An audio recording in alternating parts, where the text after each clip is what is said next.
জনগণের ভোটে নির্বাচিত হলে দেশ পুনর্গঠনের আশ্বাস বিএনপি চেয়ারম্যান তারেক রহমানের। বললেন, একটি দল নিজেদের স্বার্থে ধর্মকে ব্যবহার করছে, অসম্মান করছে। জামায়াত ইসলামীর আমির ডাক্তার শফিকুর রহমান বলেছেন, স্বাধীনতার ৫৪ বছর পরও দেশের মানুষের ভাগ্যে পরিবর্তন হয়নি, এবার আর সুযোগ হাতছাড়া করা যাবে না। বাংলাদেশকে সামনে এগুতে দিতে চায় না জামায়াত, তারা দেশটাকে আফগানিস্তান বানাতে চায়, মির্জা ফখরুল ইসলাম আলমগীরের মন্তব্য। জামায়াত আমিরের পোস্ট নারীদের প্রতি অবমাননাকর, এ থেকে প্রমাণ হয় ভবিষ্যতে নারীদের প্রতি জামায়াতের আচরণ কেমন হতে পারে, বললেন রিজভী। শহীদ রাষ্ট্রপতি জিয়াউর রহমানের জন্মবার্ষিকী উপলক্ষে রাজধানীর মহাখালী করাইল আনসার ক্যাম্পে ড্যাব আয়োজিত মেডিকেল ক্যাম্প পরিদর্শন করেছেন ডাক্তার জুবাইদা রহমান।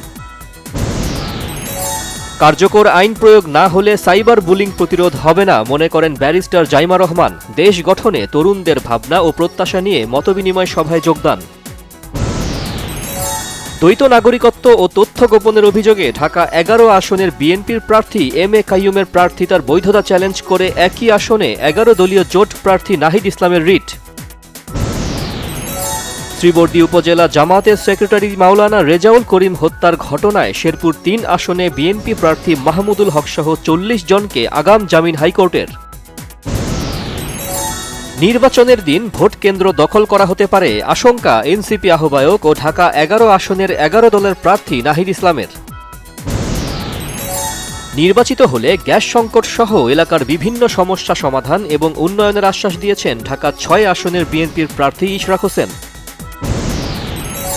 তফসিল ঘোষণার পর এ পর্যন্ত দেশে সহিংসতায় নিহত হয়েছে ১৫ নেতাকর্মী, টিআইবির তথ্য। সহিংসতা আরও বাড়ার আশঙ্কা। পূর্বাচলে প্লট বরাদ্দে অনিয়মের ২ মামলায় শেখ হাসিনার ১০ বছরের কারাদণ্ড, শেখ রেহানার ২ মেয়ে টিউলিপ সিদ্দিক ও আজমিনা সিদ্দিক এবং ছেলে রাদওয়ান মুজিব ববিরও কারাদণ্ড।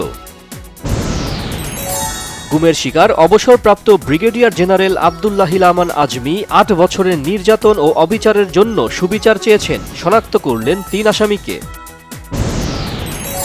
পেশাদারিত্বের সাথে সাংবাদিকতা করলে যে কোনো সরকার দমন পীড়নের আগে ভাববে, মন্তব্য তথ্য ও সম্প্রচার উপদেষ্টা সৈয়দা রিজওয়ানা হাসানের। নৌপরিবহন উপদেষ্টা এম সাখাওয়াত হোসেন বলেছেন, নির্বাচনকে সামনে রেখেই বন্দরে অচল অবস্থা তৈরি করছে কর্মচারীরা। মার্কিন প্রেসিডেন্ট ডোনাল্ড ট্রাম্প বলেছেন, ইরান চুক্তি না করলেই বোঝা যাবে খামেনির হুঁশিয়ারি কতটা কার্যকর হবে। আঞ্চলিক যুদ্ধের ব্যাপারে খামেনির হুঁশিয়ারিতে পাল্টা মন্তব্য। জেফ্রি অ্যাপস্টেইনের সঙ্গে সম্পর্ককে ঘিরে নতুন বিতর্কের জেরে লেবার পার্টি থেকে পদত্যাগ করলেন যুক্তরাজ্যের সাবেক মন্ত্রী লর্ড পিটার ম্যান্ডেলসন। নারী সাফ অনূর্ধ্ব ১৯-এ ভারতকে হারিয়ে ফাইনালে ১ পা বাংলাদেশের। নেপালের পোখরায় ভারতকে ২-০ গোলে হারিয়েছে বাংলাদেশের মেয়েরা। টি-২০ বিশ্বকাপে পাকিস্তানের ভারত ম্যাচ বয়কটে পিসিবিকে সতর্ক করল ভারতীয় ক্রিকেট বোর্ড আইসিসি, দীর্ঘমেয়াদী প্রভাবের হুঁশিয়ারি। ৫৬তম আন্তর্জাতিক স্বল্পদৈর্ঘ্য চলচ্চিত্র উৎসবে সেরা ৬০ ছবিতে জায়গা করে নিয়েছে বাংলাদেশের ছবি স্কারলেট ইকোস। জুলাই অভ্যুত্থান নিয়ে ছবিটি বানিয়েছেন হেমন্ত সাদিক।